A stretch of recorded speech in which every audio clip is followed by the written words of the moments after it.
LLB 6 semester में आज हम जिस टॉपिक पर बात करने वाले हैं वह है साक्षियों की संख्या। साक्ष्य अधिनियम में अब हम साक्षियों की संख्या पर बात करेंगे। अभी तक हमने साक्ष्य कौन दे सकता है, सक्षमता क्या होगी साक्षी की, इन सारे विषयों पर बात की। अब हम पहले देखते हैं कि साक्षियों की संख्या कितनी होनी चाहिए। अगर कोई साक्ष्य देना चाहता है किसी विषय पर तो उस पर संख्या क्या होगी, इसके संदर्भ में धारा 134 के प्रावधानों को जरा देखा जाए। किसी मामले में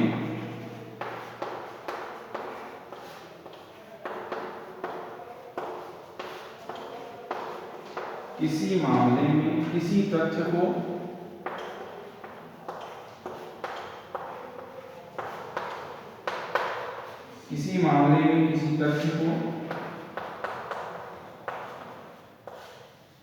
साबित करने के लिए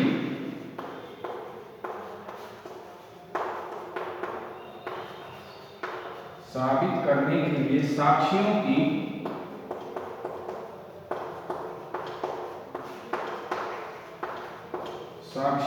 कोई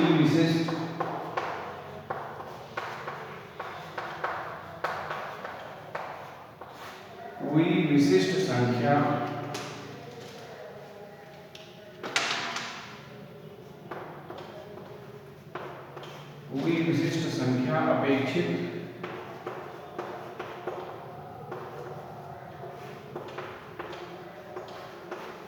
नहीं होगी। अब बेयर प्रोविजन के अनुसार अगर हम देखें, किसी मामले में किसी तथ्य को साबित करने के लिए साक्षियों की कोई विशिष्ट संख्या अपेक्षित नहीं होगी। मतलब ये नहीं है कि कोई संख्या होगी, 1 होगी, 2 होगी, 3 होगी, 4 होगी, वो कुछ भी हो सकती है, लेकिन उसके लिए कोई निर्धारित संख्या नहीं है। मतलब ये रहा कि किसी मामले में तथ्य को साबित करने के लिए कितने भी साक्षी हो सकते हैं और इसकी कोई विशिष्ट संख्या धारा 134 के अनुसार नहीं होगी। तो इस प्रकार से हमें ये समझ में आ गया है कि साक्षियों की कोई विशिष्ट संख्या नहीं होती है। अब आगे बढ़ते हैं।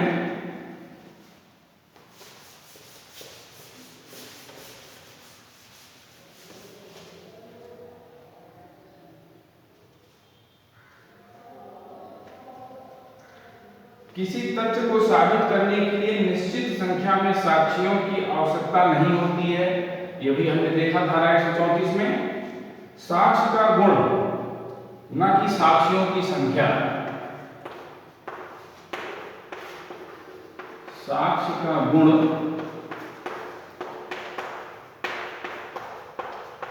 न कि साक्षियों की संख्या।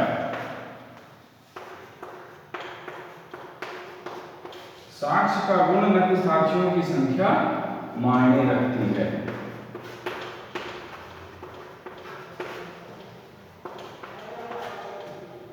साक्ष्य का गुण यहां मायने रखता है। जब भी साक्षी आता है तो वो साक्ष्य का गुण मायने रखता है, साक्षियों की संख्या का कोई मायने नहीं है। साक्ष्य का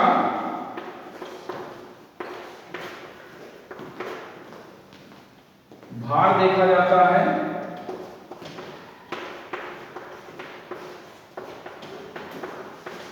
साक्ष्य का भार देखा जाता है, न कि उसे गिना जाता है।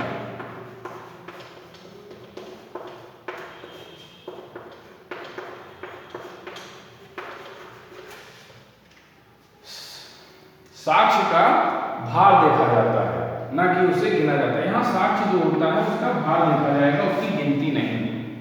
पहले में जैसे साक्ष्य का गुण देखा जाता है, साक्षियों की संख्या नहीं, उसी तरीके से साक्ष्य का भार देखा जाता है कि वो साक्ष्य कितना महत्व है, न कि उसको गिना जाएगा कि 1 है, 2 है, 5 है, 10 है। अगर एक साक्ष्य भी है लेकिन वो महत्वपूर्ण है, सारवान है, तो उसी के आधार पर वाद का निर्धारण किया जा सकता है। तो इस तरीके से हमें ये समझ में आ गया है कि साक्ष्य का गुण देखा जाएगा, उसकी संख्या नहीं, साथ ही साक्ष्य का भार देखा जाएगा और उसको उसको गिना नहीं जाएगा। आगे बढ़ते हैं हम लोग।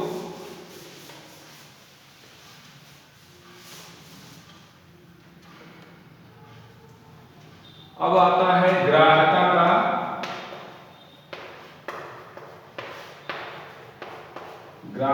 का निश्चय। ग्राह्यता का निश्चय धारा 136। ग्राह्यता का निश्चय धारा 136। इसके प्रोविजन के अनुसार जब कोई पक्षकार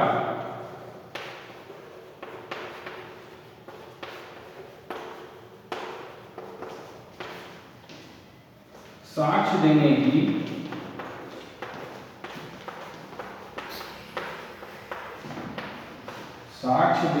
प्रस्तावना करता है,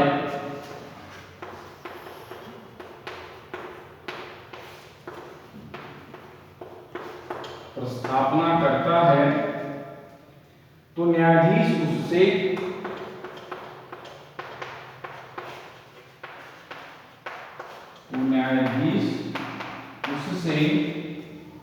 पूछ सकेगा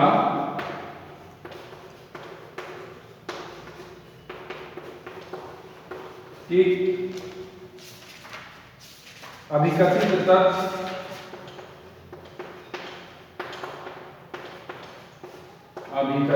तथ्य यदि वह साबित हो जाए,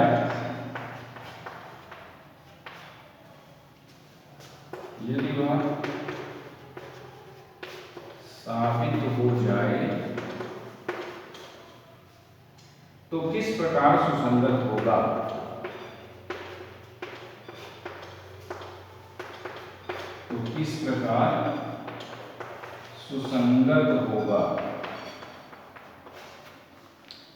यदि न्यायाधीश को लगता है कि तथ्य साबित हो जाए तो सुसंगत होगा,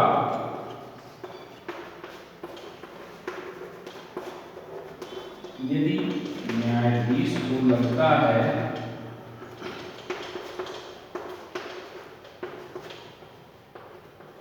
तथ्य के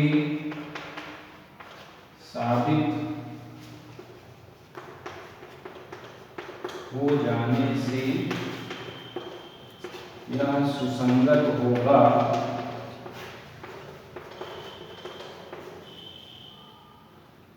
तो वह उसे ग्रहण करेगा।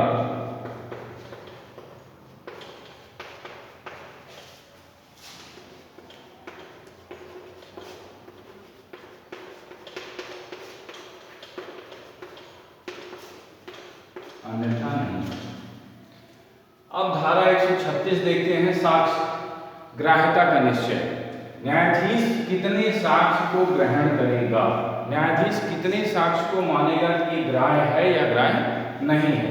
धारा 136 के बेयर प्रोविजन को देखें कि जब कोई पक्षकार साक्ष्य देने की प्रस्तावना करता है तो न्यायाधीश उससे पूछ सकेगा कि अभिकथित तथ्य यदि वह साबित हो जाए तो किस प्रकार सुसंगत होगा।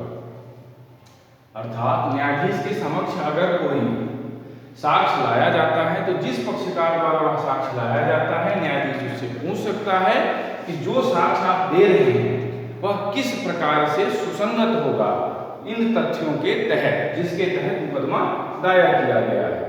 यदि न्यायाधीश को लगता है कि तथ्य के साबित हो जाने से वह सुसंगत होगा तो वह उसे ग्रहण करेगा या स्वीकार कर लेगा।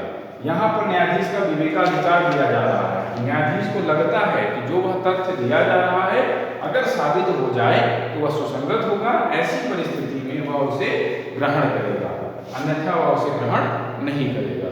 तो ये ग्राह्यता का निश्चय जो होता है पूरी तरीके से न्यायाधीश के विवेकानुसार पर निर्भर करता है। अगर न्यायाधीश चाहता है कि जो तथ्य के साक्ष्य उसके समक्ष प्रस्तुत किए गए हैं वह रेलेवेंट है, सुसंगत है और उस तथ्य पर वो साबित होते हैं, ऐसे में वह उन तथ्यों को, उन सबूतों को ग्रहण कर लेगा।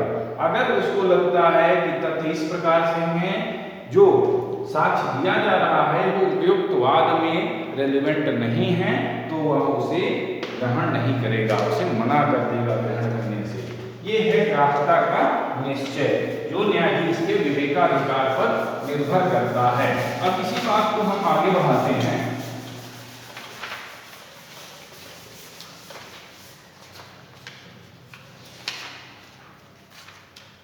जिस तथ्य का साबित किया जाना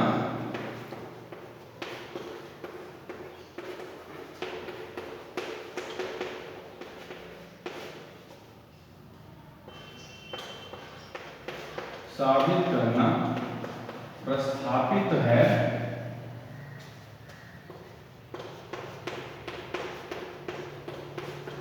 ऐसा है कि जो किसी अन्य तथ्य के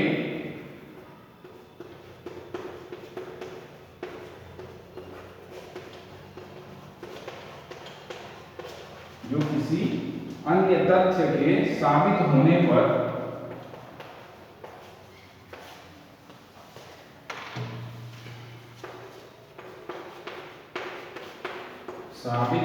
पर ही ग्राह्य होता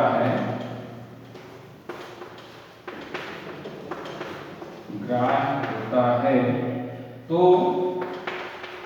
ऐसा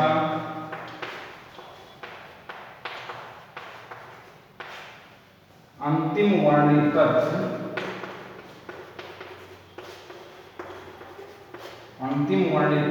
प्रथम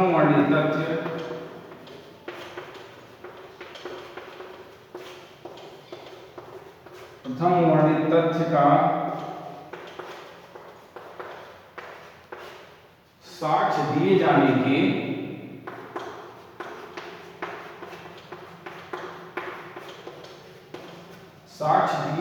के पूर्व साबित करना होगा।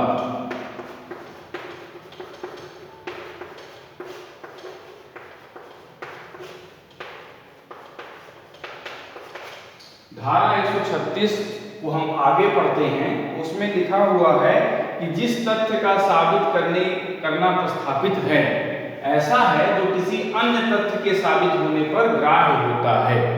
मतलब जो तथ्य दिया जा रहा है वह तभी ग्राह्य होगा क्योंकि वह किसी अन्य तथ्य पर आधारित है। अन्य तथ्य अगर साबित होता है तब दिया गया तथ्य साबित माना जाएगा। ऐसे में जो ये अन्य तथ्य है, यहां पर जो कह रहा है कि प्रथम वर्णित तथ्य के पहले पूर्व साबित करना होगा। जो ये बात कही जा रही है कि अन्य तथ्य के साबित होने पर ही इस तथ्य को साबित माना जाए, तो सबसे पहले उस अन्य तथ्य को साबित करना पड़ेगा, फिर जो है प्रथम वर्णित तथ्य का साक्ष्य दिया जाएगा। उदाहरण से हम इसको और समझने का प्रयास करते हैं। अगर ये प्रस्तावना की जाती है किसी के द्वारा कि कोई दस्तावेज खो गया है, मूल प्रति खो गई है और उसकी प्रतिलिपि वह साक्ष्य के तौर पर प्रस्तुत करना चाहता है, ये प्रस्तावना की जाती है। मैं फिर से बता रहा हूं, यह प्रस्तावना की जाती है कि किसी दस्तावेज की मूल प्रति खो गई है और उस मूल प्रति की एक प्रतिलिपि साक्ष्य के तौर पर प्रस्तुत की जाती है। ऐसे में जो साक्षी उसे प्रस्तुत कर रहा है, सबसे पहले उसे यह साबित करना पड़ेगा कि मूल प्रति खो गई है। मतलब क्योंकि अन्य तथ्य जैसे ही मूल प्रति खो गई है, अगर यह साबित हो जाता है तो वो उसकी मूल प्रति की प्रतिलिपि है, यह साबित हो जाएगा क्योंकि वह उसी पर आधारित है। तो इस प्रकार से ये रहा कि अगर कोई अन्य तथ्य पर तथ्य आधारित है तो उस अन्य तथ्य के साबित हो जाने पर ही उस तथ्य को साबित माना जाएगा, यानी उसे सबसे पहले साबित करना पड़ेगा। जो उदाहरण मैंने बताया उसके अनुसार सबसे पहले मूल प्रति को साबित करना पड़ेगा कि मूल प्रति खो गई है। या दूसरा उदाहरण भी आप ले सकते हैं। मान लीजिए किसी ने मृत्युकालिक कथन किया हो, धारा 32 के तहत कोई मृत्युकालिक कथन किया हो और उसे कोई साक्ष्य के तौर पर प्रस्तुत कर रहा हो, तो ऐसे में सबसे पहले उसे यह साबित करना पड़ेगा कि उक्त व्यक्ति की मृत्यु हो गई है। अगर मृत्यु को साबित कर देता है तो वह मृत्युकालिक कथन जो है साबित करने के लिए न्यायालय अनुमति दे देगा। तो इस प्रकार से ग्राह्यता का निश्चय जो होता है वो न्यायाधीश के विवेकानुसार निर्भर करता है। अब हम आगे बढ़ते हैं।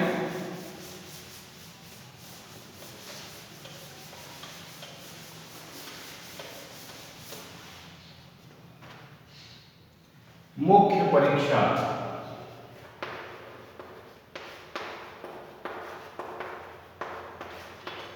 मुख्य परीक्षा धारा 137, इसके प्रोविजन को देखते हैं। किसी साक्षी की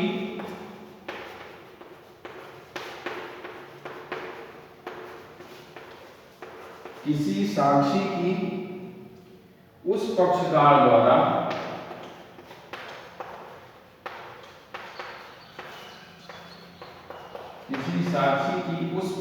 द्वारा जो उसे बुलाता है,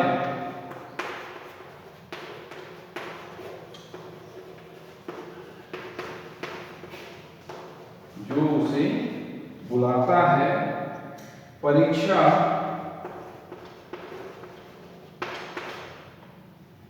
मुख्य परीक्षा कहलाती है। मुख्य परीक्षा कहलाएगी। देखिए अब धारा 137 क्या कह रही है? किसी साक्षी की उस पक्षकार द्वारा जो उसे बुलाता है परीक्षा मुख्य परीक्षा कहलाएगी।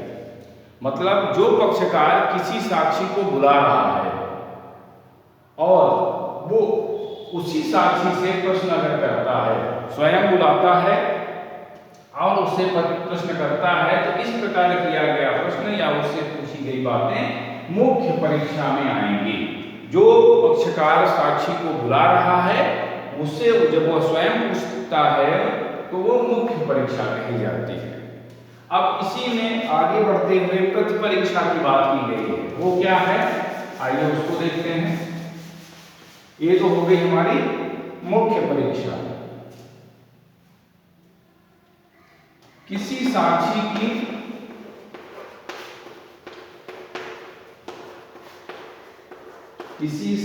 की प्रतिपक्षी द्वारा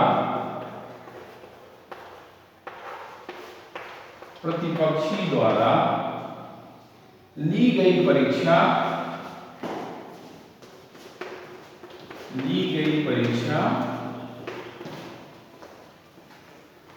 प्रतिपरीक्षा कहलाती है। प्रतिपरीक्षा कहलाती है। अब देखिए जो पहले मैंने बताया कि मुख्य परीक्षा हो गई, जिस पक्षकार ने उसको बुलाया था जब उसने पूछ लिया तो वो मुख्य परीक्षा हो गई। लेकिन उसका विरोधी जो प्रतिपक्षी था जब वह उससे पूछताछ करेगा उसी साक्षी से, उसे हम कहेंगे प्रतिपरीक्षा। जब प्रतिपक्षी द्वारा उसकी परीक्षा ली जाती है, उस साक्षी के मुख से पूछा जाता है, तो वह प्रतिपरीक्षा कहलाती है। अब इसी प्रतिपरीक्षा के बाद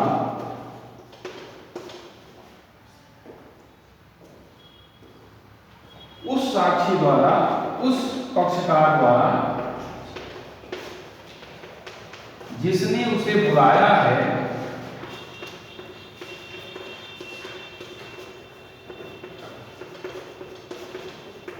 परीक्षा पुनः परीक्षा कही जाती है। पुनः परीक्षा कही जाती है।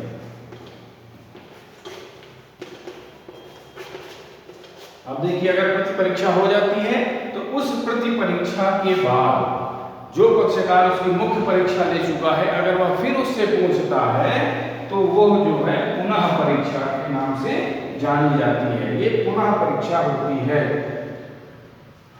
इस प्रकार से मुख्य परीक्षा, प्रतिपरीक्षा और पुनः परीक्षा ये धारा 137 के अनुसार स्पष्ट हो गई है। अब इसमें एक बात और है,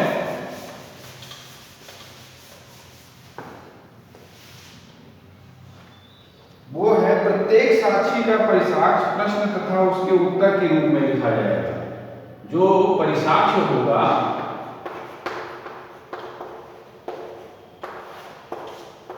वो प्रश्न उत्तर के रूप में होगा। प्रश्न उत्तर, प्रत्येक साक्षी का परिसाक्ष्य प्रश्न और उत्तर के रूप में लिखा जाएगा। और जो साक्षी के कथन होंगे वो सुसंगत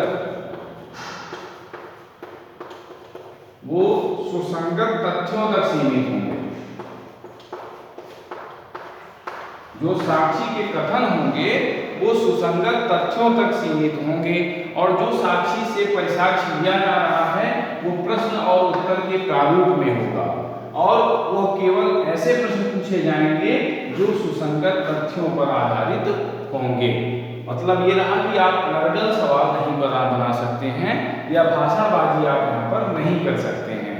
आपसे प्रश्न और उत्तर के प्रारूप में ही यह अपेक्षा की जाती है कि आप अपना साक्ष्य प्रस्तुत करें। इस तरीके से हमारा ये जो परीक्षा का क्रम है धारा 137 मुख्य परीक्षा, पत्र परीक्षा, पुनः परीक्षा यहाँ पर समाप्त होती है। नेक्स्ट लेक्चर में हम आगे बढ़ेंगे।